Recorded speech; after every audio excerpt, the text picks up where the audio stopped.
നമ്മൾ ഇന്ന് കോന്നിയിലുള്ള ആനക്കൊട്ടിൽ കാണാനായിട്ടാട്ടോ പോകുന്നത്. എൻട്രൻസ് ഫീ വലിയവർക്ക് 80 രൂപയും അതുപോലെ തന്നെ 5 വയസ്സിൽ താഴെയുള്ള കുട്ടികൾക്ക് നമ്മൾ ടിക്കറ്റ് എടുക്കണ്ട. പിന്നെ നമ്മൾ ടിക്കറ്റൊക്കെ എടുത്തിട്ട് ഇതിൻ്റെ അകത്തോട്ട് പോവാട്ടോ. ടോട്ടൽ 4 ആനകളായിരുന്നു അവിടെ ഉണ്ടായിരുന്നത്. പൊതുവെ ആന കുറവായിരുന്നു.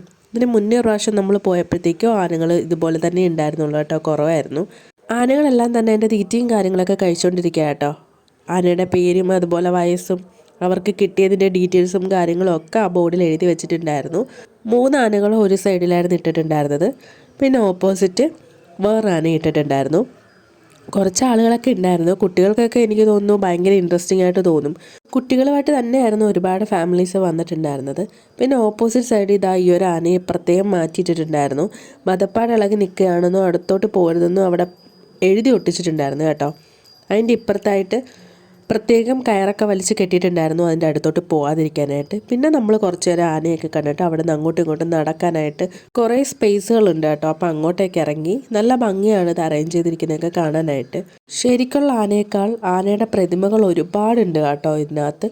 അപ്പോൾ ഇതാ ഇതുപോലൊരു റൂമിൽ മ്യൂസിയം പോലെ ആനയുടെ കുറേ ശില്പങ്ങളൊക്കെ വെച്ചിട്ടുണ്ടായിരുന്നു.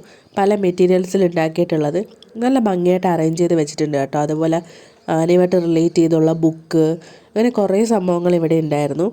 പല മെറ്റീരിയൽസ് കൊണ്ട് നിർമ്മിച്ചിട്ടുള്ള ആനകൾ. ഇതൊക്കെ അത്യാവശ്യം വലിപ്പമുള്ള ആനകളാട്ടോ. അതിനകത്ത് പടമൊക്കെ വരച്ചിട്ട് നല്ല അടിപൊളിയായിട്ട് ആനയെ ഉണ്ടാക്കി വെച്ചിട്ടുണ്ടായിരുന്നു. അപ്പോൾ കുറേ നേരം നമ്മൾ ഇതൊക്കെ കണ്ടിട്ടുണ്ടായിരുന്നു. അവിടെ ഒരു വലിയ നെറ്റിപ്പട്ടമൊക്കെ ഉണ്ടായിരുന്നു കേട്ടോ. നല്ല ഭംഗിയായിരുന്നു കാണാനായിട്ട്. ഇത് ഏതൊക്കെയോ മെറ്റീരിയൽസ് വെച്ചിട്ടൊക്കെ ചെയ്തിരിക്കുന്ന ആനകളൊക്കെ ആട്ടോ. നമുക്ക് എത്ര വേണമെങ്കിലും ഫോട്ടോസും വീഡിയോസൊക്കെ എടുക്കാം കേട്ടോ, അതിനൊന്നും ഒരു കുഴപ്പമില്ല. ഇതിലൊന്നും തൊടാനായിട്ട് പാടില്ല, അതവർ പ്രത്യേകം എഴുതി വെച്ചിട്ടുണ്ടായിരുന്നു കേട്ടോ. പിന്നെ അതെല്ലാം കണ്ടിട്ട് നമ്മൾ നേരെ പോയത് എലിഫൻറ്റ് മ്യൂസിയത്തിലോട്ടാട്ടോ. അവിടെ നേരെ കയറി ചെല്ലുമ്പോൾ തന്നെ എന്താ ഇതുപോലൊരു വലിയ ആനയുടെ ഒരു പ്രതിമ വെച്ചിട്ടുണ്ട്. ആനയുമായിട്ട് റിലേറ്റ് ചെയ്ത് ഒരുപാട് കാര്യങ്ങൾ ഇവിടെ എഴുതി വെച്ചിട്ടുണ്ട് കേട്ടോ. കുറേ മിനിയേച്ചേഴ്സൊക്കെ ഉണ്ടാക്കി വെച്ചിട്ടുണ്ട്. അതുപോലെ മ്യൂസിയത്തിൻ്റെതായ റൂൾസും കാര്യങ്ങളും ഒക്കെ അവർ അതിനകത്ത് ഡിസ്പ്ലേ ചെയ്തിട്ടുണ്ട്. പിന്നെ കുറേ ഫോട്ടോസൊക്കെ ഉണ്ട് കേട്ടോ അതിനകത്ത്. ഫോട്ടോസും ഡീറ്റെയിൽസും ഇതുപോലെ കുറേ മിനിയേച്ചേഴ്സ് ഉണ്ട്. അതൊക്കെ നല്ല ഭംഗിയുണ്ടായിരുന്നു കാണാനായിട്ട്.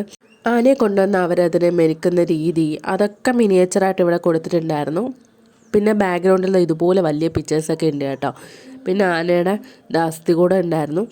ഇവിടെ ആനയ്ക്കായിട്ട് യൂസ് ചെയ്യുന്ന കുറേ ഇങ്ങനെ ആയുധങ്ങൾ പോലത്തെ ഐറ്റംസൊക്കെ വെച്ചിട്ടുണ്ട് കേട്ടോ. ഇതെന്തിനൊക്കെയാണ് യൂസ് ചെയ്യുന്നത്, ഏത് ടൈമിലാണ് യൂസ് ചെയ്യേണ്ടത് എന്നുള്ള ഡീറ്റെയിൽസും കാര്യങ്ങളൊക്കെ അവിടെ ഇതുപോലെ ഒരു ഡിസ്പ്ലേയിൽ കൊടുത്തിട്ടുണ്ട്. നമുക്കതിൻ്റെ ഡീറ്റെയിൽസും കാര്യങ്ങളൊക്കെ നോക്കാനായിട്ട് പറ്റും. പിന്നെ താടിയിൽ തലയോട്ടി അങ്ങനത്തെ കുറേ അസ്ഥികൂടങ്ങളൊക്കെ ഉണ്ടായിരുന്നു. പിന്നെ ഈ ഒരു മുറിയിലോട്ട് വരുമ്പോഴത്തേക്കും അവിടെ ഫുള്ള് ഇരുട്ടാട്ടോ. അവിടെ നമുക്ക് ഇതുപോലെ കിസ്സും ഒക്കെ ചെയ്യാം. പിന്നെ അതുകൂടാതെ കുറേ സൗണ്ടും കാര്യങ്ങളൊക്കെ ഇവിടെ കേൾപ്പിക്കും കേട്ടോ. കുറച്ച് ആനിമൽസിൻ്റെയും ബേഡ്സിൻ്റെയൊക്കെ സൗണ്ടൊക്കെ പ്ലേ ചെയ്ത് നമുക്ക് കേൾപ്പിച്ച് തരും.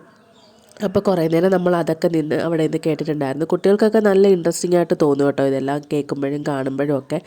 അങ്ങനെ കുറേ മിനിയേച്ചേഴ്സും പിക്ചേഴ്സും ഒക്കെ ആയിരുന്നു ഈ മ്യൂസിയത്തിനകത്ത് ഉണ്ടായിരുന്നത്. അങ്ങനെ കുറേ നേരം നമ്മൾ അതൊക്കെ കണ്ടിട്ടുണ്ടായിരുന്നു. മ്യൂസിയത്തിൻ്റെ പുറത്തെ വാളിൽ ഇതുപോലെ നല്ലൊരു ചുമർ ചിത്രമൊക്കെ വരച്ചിട്ടുണ്ട് കേട്ടോ, ആനയുമായിട്ട് റിലേറ്റ് ചെയ്തിട്ടുള്ള. കൂട്ടത്തിൽ ഏറ്റവും ക്യൂട്ടായിട്ട് തോന്നി ഈ ഒരു ആന കേട്ടോ. ആനയുടെ ദേഹത്ത് എന്തൊക്കെയൊക്കെയോ ചെറിയ ജീവികളൊക്കെ ഇരിപ്പുണ്ട്. പിന്നെ മൈത്രിമോടെ കുറച്ച് ഫോട്ടോസും വീഡിയോസൊക്കെ നമ്മൾ എടുത്തിട്ടുണ്ടായിരുന്നു. പിന്നെ കുട്ടികൾക്ക് കളിക്കാനായിട്ട് വലിയൊരു സ്പേസിൽ പാർക്ക് പോലെ അവർ സെറ്റ് ചെയ്തിട്ടുണ്ട്.